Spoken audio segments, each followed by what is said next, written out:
Olá, queridos, a paz do Senhor Jesus Cristo, tudo bem com vocês? Quem vos fala é o pastor Leandro. Para mim é um prazer mais uma vez estar com todos os irmãos para compartilharmos um pouco do aprendizado acerca da palavra de Deus. Desta feita para falar da lição de número 4 do terceiro trimestre de 2020, uma lição maravilhosa que tem por tema princípios divinos em tempo de crise. E desta feita iremos falar sobre um assunto bem interessante e vai ser de grande valia para todos nós. E o tema dessa lição especificamente é A construção do templo enfrentou oposição. Dia 26 de julho de 2020. Vem conosco para essa aula. De antemão eu quero pedir aos irmãos que se inscrevam no canal, ativem o sininho das notificações, compartilhem os vídeos para o maior número de pessoas possíveis, deixe o seu like, o seu dislike. Você vai estar contribuindo sobremaneira para a propagação do Evangelho através dessa ferramenta que é o canal do YouTube. Também quero contar com os seus comentários para que possamos interagir e a cada dia eu possa estar melhorando e atendendo às suas expectativas em relação ao ensino desse conteúdo relacionado a essa lição e as próximas que virão. Vamos lá, vamos começar. Será muito proveitosa essa aula para a glória do Senhor Jesus. Vamos ver o que nos diz o texto áureo. Neemias capítulo 4, verso 6, diz assim: Assim edificamos o muro, e todo o muro se cerrou até sua metade, porque o coração do povo se inclinava a trabalhar. A verdade prática nos diz: se confiarmos verdadeiramente em Deus, venceremos todas as resistências do maligno. A nossa leitura diária, de segunda a sábado, reiterando mais uma vez, é importantíssimo que você faça essa leitura. Você pode até utilizá-la como seu estudo devocional. E todos os versículos relacionados estão diretamente ligados ao tema. Então vai enriquecer o seu aprendizado sobremaneira se você acompanhar essa leitura diária. Relembrando aos irmãos, para os que não têm lição, estará aí na tela projetado. Para os que têm, vá acompanhando na sua lição. Reserve também seu exemplar bíblico para que você possa estar acompanhando as referências que serão lidas no decorrer da aula. Segunda-feira, a oração que vence a resistência. Na terça, o trabalho que vence a resistência. Na quarta, a vigilância que vence a resistência. Na quinta, a bravura que vence a resistência. Na sexta, a precaução que vence a resistência. No sábado, a união que vence a resistência. Continuando a nossa leitura bíblica em classe, está no livro de Esdras, capítulo 4, e o autor destacou alguns versículos intercalados. Lembrando que o comentarista da lição é o saudoso pastor Eurico Bergsten, e ele contribuiu sobremaneira, não só na lição, mas com um legado de conteúdo cristão, conteúdo bíblico para a nossa nação. Nos diz assim o livro de Esdras, a partir do verso 7, capítulo 4, vamos começar pelo verso 7. E nos dias de Artaxerxes escreveu Bislão, Mitredade, Tabel e outros da sua companhia a Artaxerxes, rei da Pérsia. E a carta estava escrita em caracteres aramaicos e na língua siríaca. Então escreveu Reum, chanceler, e Sinzai, o escrivão, e os outros da sua companhia, Dinaitas e Afazaquitas, Tarpelitas, Afarzitas, Arquevitas, Babilônios, Susanquitas, Deavitas, Elamitas. Este, pois, é o teor da carta que o rei Artaxerxes lhe mandaram. Teus servos, os homens daquém do rio, e em tal tempo. Saiba o rei que os judeus que subiram a ti vieram a nós a Jerusalém, e edificam aquela rebelde e malvada cidade, e vão restaurando seus muros, e reparando seus fundamentos. Agora saiba o rei que se aquela cidade se reedificar, e os muros se restaurarem, eles não pagarão os direitos, os tributos e as rendas, e assim se danificará a fazenda dos reis. Para que se busque no livro das crônicas de teus pais, e então acharás no livro das crônicas e saberás que aquela foi uma cidade rebelde e danosa aos reis e províncias, e que nela houve rebelião em tempos antigos, pelo que foi aquela cidade destruída. Nós, pois, fazemos notório ao rei que se aquela cidade se reedificar e os seus muros se restaurarem, desta maneira não terás porção alguma desta banda do rio. Agora, pois, dai ordem para que aqueles homens parem, a fim de que não se edifique aquela cidade, até que se dê uma ordem por mim. E guardai-vos de cometerdes erro nisso. Porque crescerá o dano para prejuízo dos reis? Então, depois que a cópia da carta do rei Artaxerxes se leu perante Reum e Sinzai, o escrivão, e seus companheiros, apressadamente foram eles a Jerusalém aos judeus e os impediram à força de braço e com violência. Então cessou a obra da casa de Deus, que estava em Jerusalém, e cessou até ao ano segundo do reinado de Dário, rei da Pérsia. Então veja que leitura interessante, nos fala do contexto em que o povo judeu estava reconstruindo a sua cidade, reconstruindo o seu templo, e de repente, por intervenção dos inimigos, levantando calúnias acerca do propósito daquele povo, a obra foi interrompida. Nós iremos, no decorrer dessa lição, falar sobre esse assunto e trazer reflexão acerca daquilo que o autor colocou na lição, para que possamos absorver. Os hinos sugeridos são 107, 215 e 375 da harpa cristã. Você que tem acesso à harpa pode acompanhar também. O objetivo geral dessa lição é mostrar que a nossa confiança em Deus nos faz vencer as resistências do maligno. Em relação aos objetivos específicos, são mostrar como se deu o lançamento dos alicerces do templo, saber que os samaritanos se opuseram à construção do templo, explicar a falta de resistência dos judeus, discorrer a respeito da reação dos samaritanos quando os judeus cessaram a obra. Então, iremos trabalhar todos esses tópicos. Na introdução, o autor nos diz que o altar havia sido restaurado, a festa dos tabernáculos celebrada e o holocausto contínuo estava sendo oferecido a cada dia, conforme o rito. Está lá em Esdras 3, 2 ao 4. Na lição anterior falamos acerca disso, que Esdras fez questão de cumprir conforme estava registrado na Escritura, lançando todas as bases de acordo com o que disse a palavra. A vida espiritual dos judeus que haviam retornado do cativeiro seguia o que estava prescrito na lei de Moisés. Somente esperavam o momento de iniciar a reedificação do templo. O tópico de número 1 nos fala sobre os alicerces do templo são lançados. Vamos ver o que nos diz nesse ponto a lição.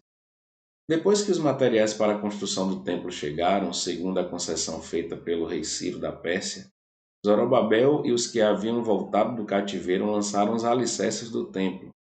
Todos apresentavam muita animação para o trabalho.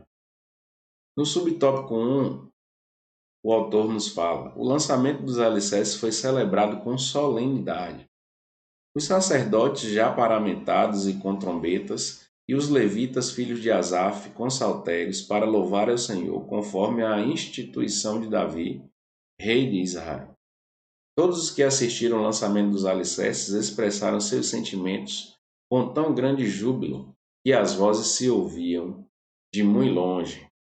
Então podemos perceber que todo aquele processo de reconstrução foi contextualizado com a cerimônia de forma solene e todos sabiam qual era a função que lhe cabiam, porque isso havia sido estabelecido pelas pessoas que organizaram a construção. Então o povo, com muita alegria, com muito gozo, com muito júbilo, celebrou aquele momento de uma forma especial. As vozes se confundiam porque haviam pessoas que haviam conhecido o templo anterior, que era muito mais bonito, muito mais esplendoroso, muito mais chamativo. E essas pessoas se entristeceram por perceber que o segundo templo não gozava da mesma glória que havia no primeiro.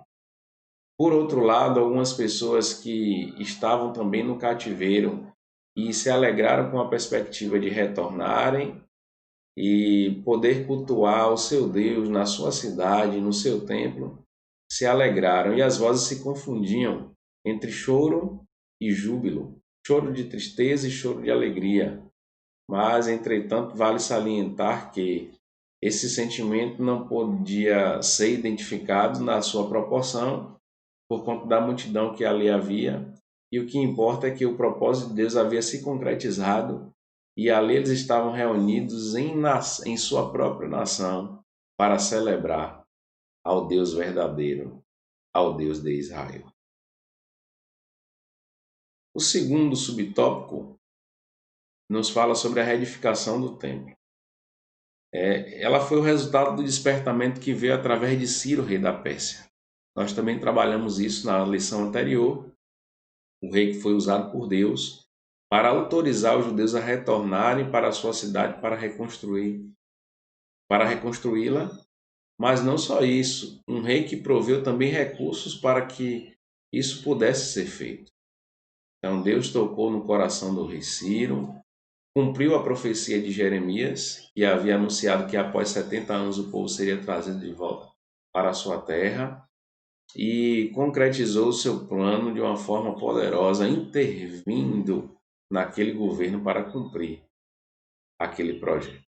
Convém lembrar que o despertamento pentecostal, que chegou ao Brasil em 1910, trouxe consigo uma verdadeira renovação da doutrina da Igreja de Deus, que pôde ser simbolizado pelo templo de Deus. A Igreja de Deus é um mistério e não pode ser compreendido pelo homem natural. Aqui o autor faz um paralelo com a vinda dos missionários Daniel Berg e Gunnar Wingre, que desembarcaram ali no estado do Pará, trazendo o movimento pentecostal para o Brasil, permitindo com que ele se difundisse por toda a nossa nação e trazendo os resultados que nós podemos observar e usufruir hoje.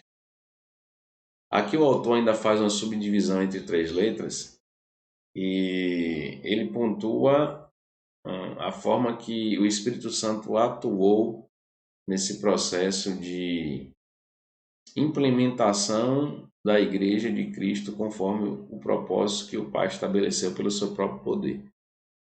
Na letra A, o autor fala que o Espírito Santo quer salientar que Jesus em pessoa quer edificar a sua igreja. E aí eu destaquei Evangelho de Mateus capítulo 16, verso 18, irei ler para vocês. Estou aqui com minha edição da Bíblia Pentecostal, traduzida por João Ferreira de Almeida.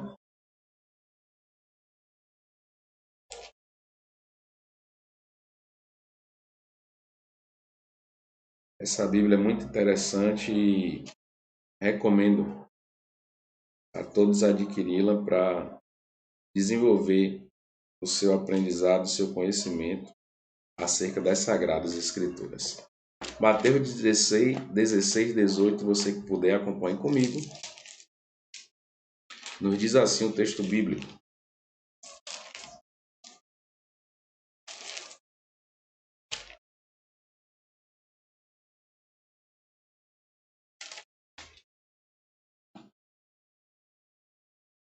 Pois também eu te digo que tu és Pedro, e sobre esta pedra edificarei a minha igreja, e as portas do inferno não prevalecerão contra ela.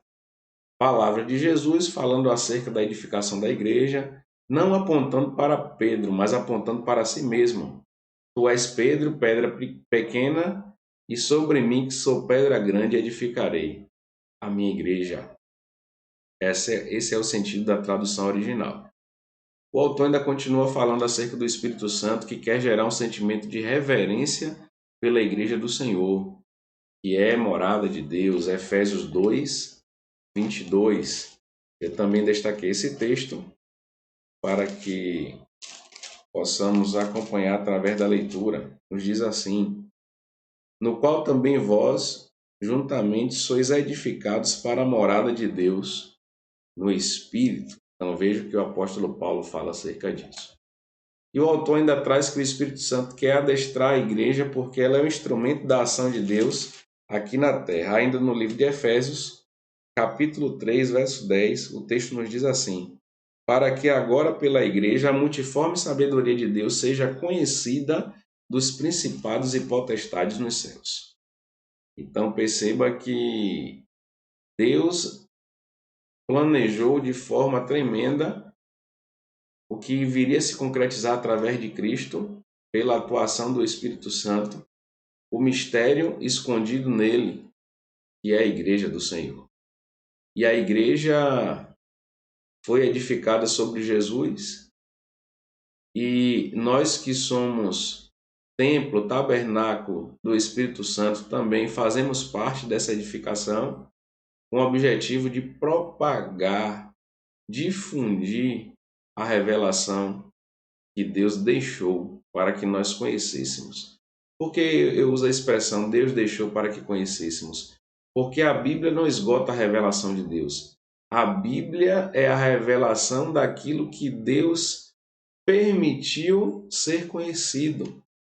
Até mesmo porque o apóstolo Paulo nos diz que nós, nesse momento, vemos ao Senhor por espelho e enigma, mas quando nós estivermos com Ele, o veremos face a face. Então, aquilo que Deus quis revelar e que Ele entendeu ser suficiente para que nós conhecêssemos, Ele o fez através da Bíblia. Mas não esgotou aqui, porque o próprio apóstolo João, no final do seu evangelho, ele diz que nem todas as coisas foram escritas, porque senão nem todos os livros iriam conter a respeito daquilo que Jesus realizou no seu ministério. Vamos continuar. Tópico de número 2, que nos fala acerca dos samaritanos. Os samaritanos se opõem à construção do templo. Vamos ver o que o autor coloca nesse tópico de forma muito categórica. Subtópico de número 1. Entre os moradores da terra estavam os samaritanos. Quando Nabucodonosor levou o reino de Judá cativo para a Babilônia, os samaritanos passaram a morar na terra. Estes eram descendentes de uma mistura de gente que o rei da Assíria tinha deslocado para as cidades de Samaria, depois de ele ter levado as 10 tribos do reino do norte em cativeiro para a Síria. Deixa eu pontuar aqui o seguinte: você que é um leitor da Bíblia, entende que o reino de Israel foi dividido e as 12 tribos se dividiram em duas partes, ficaram 10 restritas para o norte e 2 para o sul. As tribos do norte, conhecidas como tribo de Israel, cuja capital era Samaria, as tribos do sul, que eram a tribo de Judá, a tribo de Benjamim, cuja capital era Jerusalém.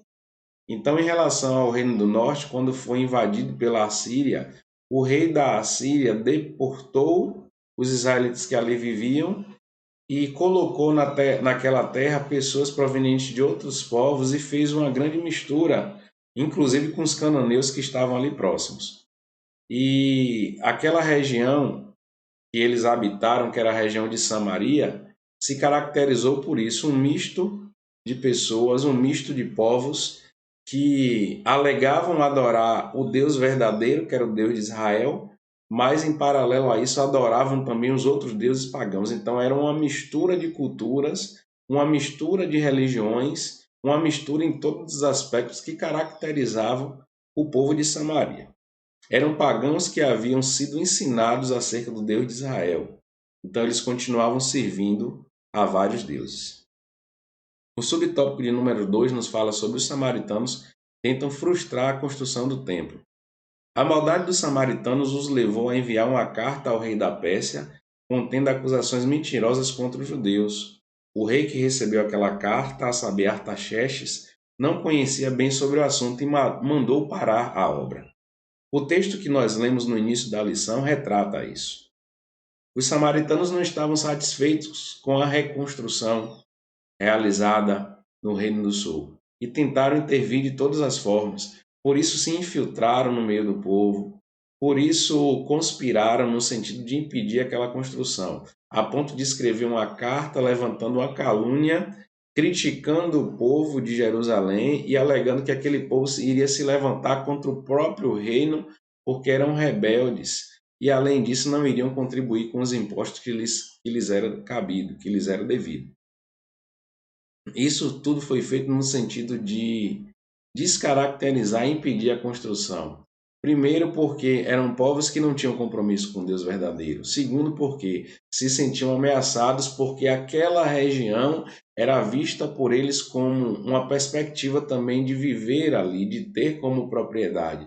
E uma vez que os judeus que retornaram estavam realizando uma construção, isso iria frustrar o plano dos samaritanos.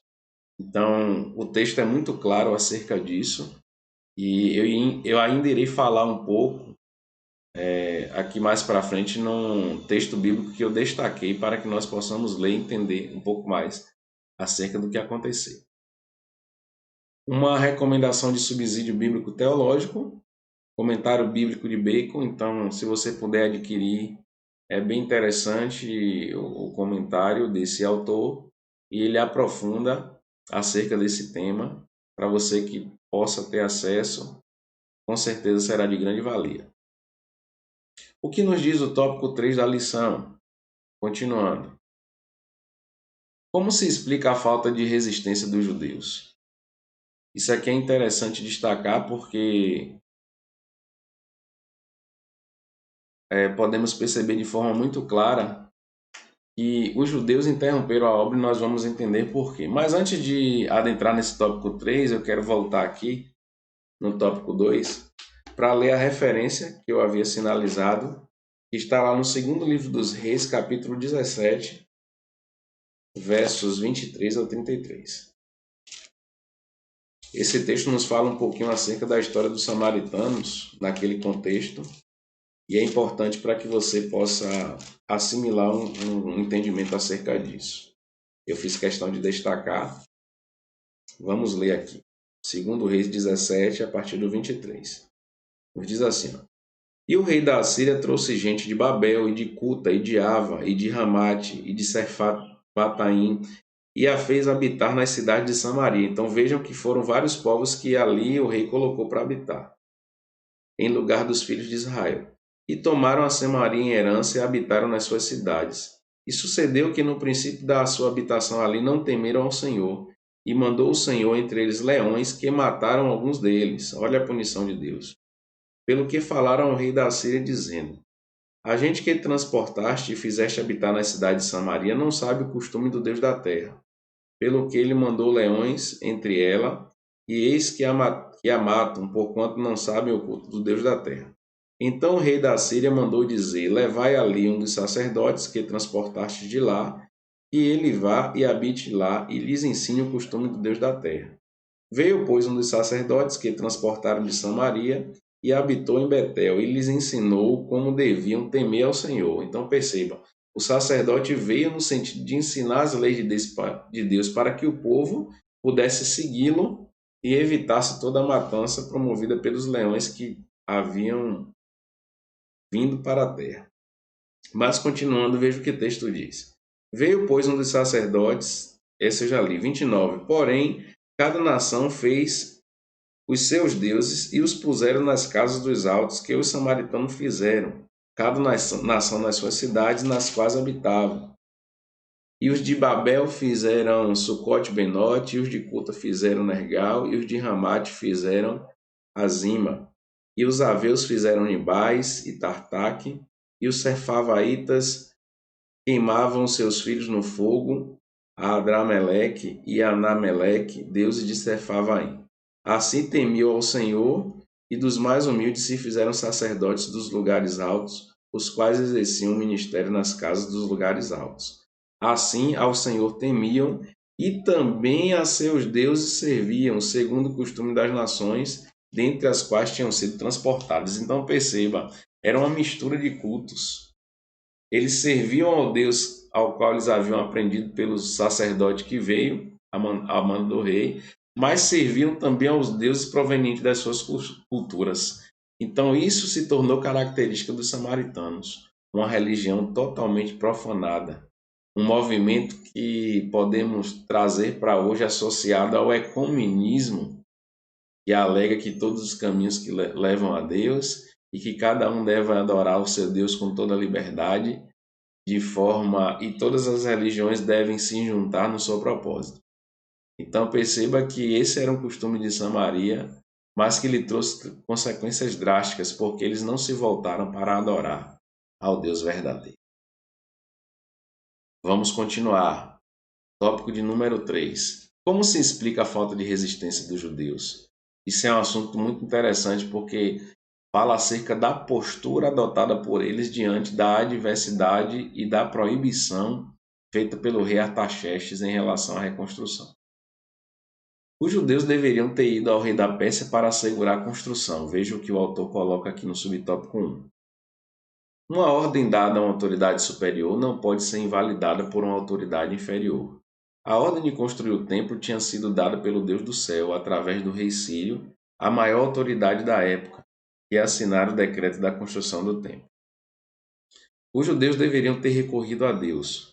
Toda a história dos judeus é rica de exemplos de como Deus ajudou o seu povo em tempos difíceis. A própria vinda dos judeus para Jerusalém era uma clara demonstração de que Deus estava neste negócio. Vejamos alguns exemplos da história dos judeus quando foram ajudados pelo Senhor. E aqui eu destaquei, o autor cita, nos dias de Ezequias, quando Judá foi cercado pelo exército da Síria, e ameaçava fazer a mesma coisa com o que fez com Israel, levando-os em cativeiro. E nessa hora o rei Ezequias buscou ao Senhor e foi ouvido. E um anjo feriu o arraial dos assírios, destruindo cerca de 185.000 soldados. Então o autor traz o exemplo da oração de Ezequias no sentido de que Deus interviesse para que a nação de Judá não fosse levada em cativeiro. E ele dá outro exemplo que é nos dias do rei Josafá, quando diz que ele foi ameaçado pelos amonitas e moabitas, e os habitantes de Judá foram convocados pelo rei para pedirem socorro ao Senhor. Está registrado lá no segundo livro das Crônicas, no capítulo 20. Deus guerreou por eles e, sem terem que lutar, os inimigos foram desbaratados. Os muitos exemplos da ajuda de Deus no passado deveriam ter inspirado os líderes do povo a resistirem à maldade dos inimigos dos judeus.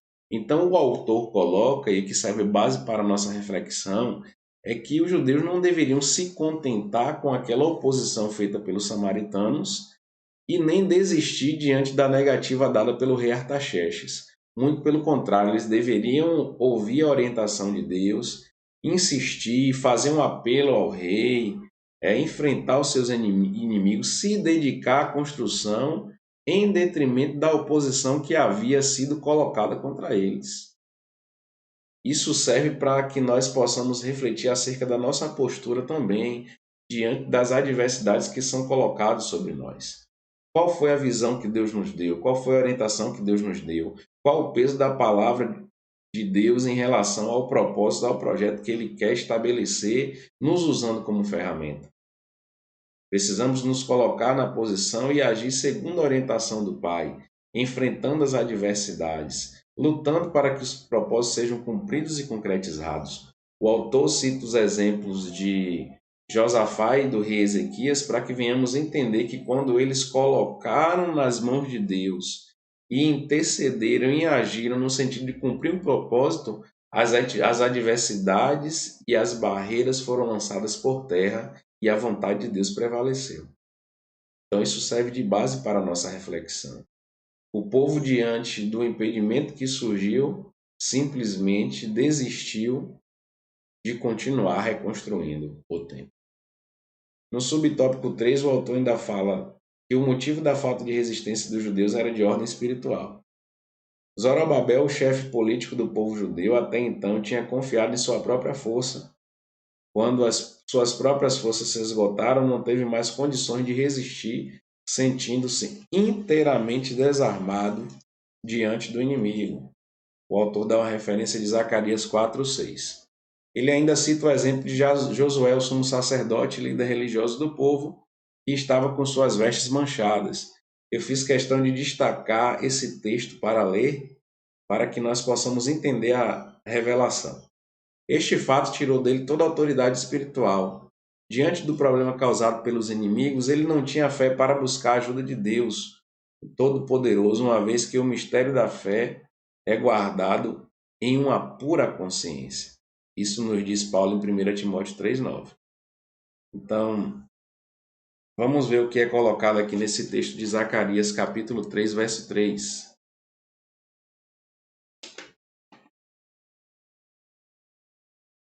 Quero ler para você no sentido de que possamos entender aquilo que foi dito no texto acerca de Josué, o sacerdote. Eu vou ler a partir do verso 1 para contextualizar. E me mostrou o sumo sacerdote Josué, o qual estava diante do anjo do Senhor, e Satanás estava à sua mão direita para se lhe opor. Mas o Senhor disse a Satanás: O Senhor te repreende, ó Satanás. Sim, o Senhor que escolheu Jerusalém te repreende. Não é este um tição tirado do fogo? Aí o versículo 3 diz assim: ó, Ora, Josué, vestido de vestes sujas, estava diante do anjo. Olha que o texto fala de forma muito clara. As suas vestes estavam sujas. A Bíblia nos fala lá em Isaías que a única coisa que nos afasta de Deus são os nossos pecados. E quando o homem está em pecado, ele não pode cumprir o propósito de Deus, porque o nosso Deus é santo. E como é santo aquele que vos chamou, sede vós também santos em toda a vossa maneira de viver. Lembra da visão de Isaías no capítulo 6 do seu livro? Quando ele viu a santidade de Deus, ele ficou constrangido e se declarou um homem de lábios impuros. Então Deus enviou o ser celestial com a brasa tirada do altar para perdoar o seu pecado, para purificar a sua iniquidade. Naquele momento estava explícito e demonstrado que Josué estava com as suas vestes sujas e por isso não poderia cumprir o propósito de Deus. Foi necessário que Deus intervisse no sentido que ele pudesse ser purificado e estivesse na posição para cumprir o propósito. Aqui, conforme o autor coloca, se relaciona muito à postura espiritual do povo de Deus naquele momento. O povo não se propôs a estar espiritualmente ligado com Deus, na presença, na posição que eles deveriam estar, para se manter firme diante da adversidade. Muito pelo contrário, eles começaram a se preocupar com seus próprios interesses. E o fato da sua preocupação ser maior com seus próprios interesses fez com que eles deixassem a obra de Deus de lado. Isso se replica em nossos dias. Às vezes estamos dedicados e esforçados em construir as nossas próprias casas, enquanto a casa do Senhor está abandonada. Às vezes estamos dando prioridade aos nossos próprios projetos, enquanto que o projeto de Deus está abandonado. Em detrimento disso, o próprio Jesus disse: Buscai primeiro o reino de Deus e a sua justiça, e as demais coisas vos serão acrescentadas. Temos que dar prioridade ao Senhor. A nossa vida pertence a Ele. Então, tudo que somos e o que viermos ser, devemos atribuir ao nosso Deus. Vamos para o último tópico, que é o número 4, que o autor nos fala acerca da reação dos samaritanos quando os judeus cessaram a obra. Mais uma recomendação, como eu falei até anteriormente, né? A Bíblia de Estudo Pentecostal, se você puder adquirir, muito importante para o seu aprendizado bíblico. O que nos diz o tópico de número 4? A reação dos samaritanos quando os judeus cessaram a obra. Primeiro, a tristeza dos judeus. Eles ficaram tristes em ter uma negativa do rei Artaxerxes acerca da reconstrução do templo, porque quando vieram estavam entusiasmados, mas à medida que o tempo foi passando e as adversidades começaram a aparecer, isso foi os esfriando. Traz também uma grande reflexão para nós. Muitas pessoas começam bem, mas no decorrer da caminhada, ao irem se desgastando e ao serem combatidos pelas adversidades, esmorecem e desistem de prosseguir no caminho. Precisamos nos manter firmes, precisamos ser constantes, precisamos fazer como o apóstolo Paulo. Combati um bom combate, acabei a carreira e guardei a fé. Paulo foi até o fim, porque bom não é só o começo das coisas, o principal é o final, é onde queremos chegar. Então os judeus ficaram tristes naquele momento porque tiveram que interromper a obra, mas por outro lado não fizeram jus a lutar de alguma forma para que aquela obra não continuasse impedida. A alegria dos samaritanos. Claro, os inimigos traçaram a armadilha, montaram a estratégia, executaram e tiveram êxito. E por isso ficaram alegres, não é para menos. Porque os seus planos eram frustrar os planos de Deus. Os seus planos eram frustrar o plano do povo judeu naquele momento. E provisoriamente, temporariamente, eles conseguiram. Veja o gozo dos filisteus quando haviam prendido Sansão. Vejam a alegria dos sacerdotes que alugaram Judas ou compraram Judas para trair Jesus. Então, o ímpio se alegra com o mal que pratica. Mas a Bíblia também nos mostra que esse mal é transitório, provisório, e Deus converte em bem, porque conforme Paulo diz em Romanos 8, todas as coisas contribuem para o bem daqueles que amam a Deus. Se nós somos provados num período mal a qual somos vítimas, aquilo é para nos aperfeiçoar, para que sejamos vitoriosos em relação aos propósitos que Deus estabeleceu. Houve um desânimo dos judeus, e aqui o autor coloca de forma muito categórica alguns aspectos, inclusive um que eu destaquei, que eu quero ler para você no livro do profeta Ageu, no capítulo 1, a partir do verso 2.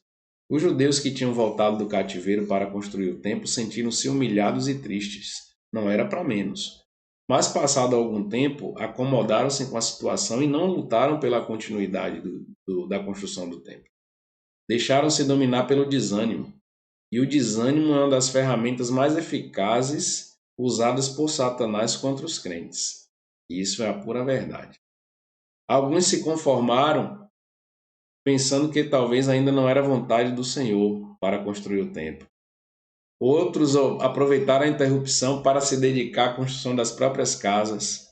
Outras chegaram a faltar com as suas obrigações espirituais, deixando até de contribuir na casa de Deus.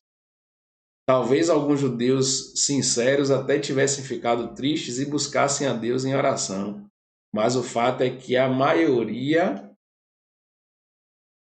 permitiu com que o seu coração se esvaísse e passaram a se dedicar aos seus próprios projetos. Então eu quero fazer a conclusão lendo o texto de Ageu. Você pode ler comigo também para acompanhar. Fica logo antes de Zacarias. Capítulo 1. Veja o que nos diz a partir do verso 2.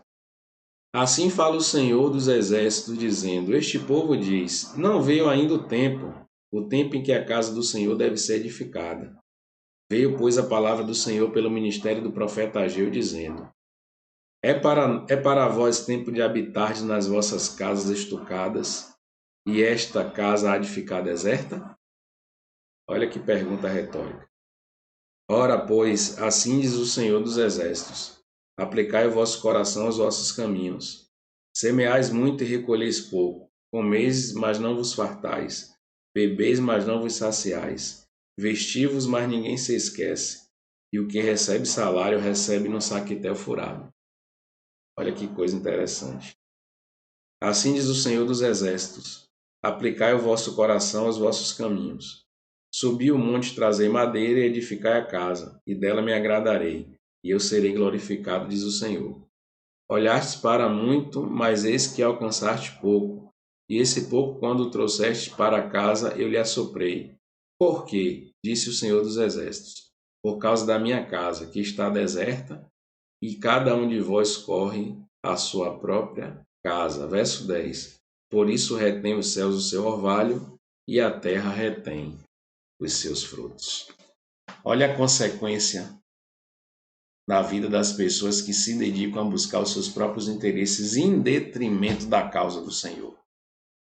Irmãos, podemos fazer uma aplicação direta ao dia que vivemos, ou aos dias que vivemos.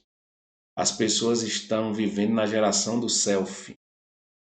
Pegam o celular, olham para a sua imagem e registram o que entende que é de mais importante, que é o seu próprio eu, o seu próprio ego, o seu próprio interesse, a sua própria vontade, o seu próprio projeto, enquanto os projetos de Deus têm ficado de lado e sido abandonados. E do que se queixa o homem ensinando os seus próprios pecados? Nós estamos vendo a consequência de viver num mundo onde as pessoas não adoram a Deus, onde as pessoas deram as costas para Deus, onde as pessoas se dedicaram a buscar os seus próprios interesses. Pandemia, problemas na natureza, a maldade se multiplicando, fruto da vida de homens que não se dedicam a servir ao Senhor. À medida que nós nos afastamos de Deus, nos afastamos da luz. E à medida que nós nos afastamos da luz, as trevas tendem a dominar. Aconteceu isso na época de Ageu, na época em que Esdras registra a reconstrução do templo. onde os israelitas cessaram a obra por conta das adversidades que vieram e não se esforçaram no sentido de retornarem àquela reconstrução. Isso serve de exemplo para nós.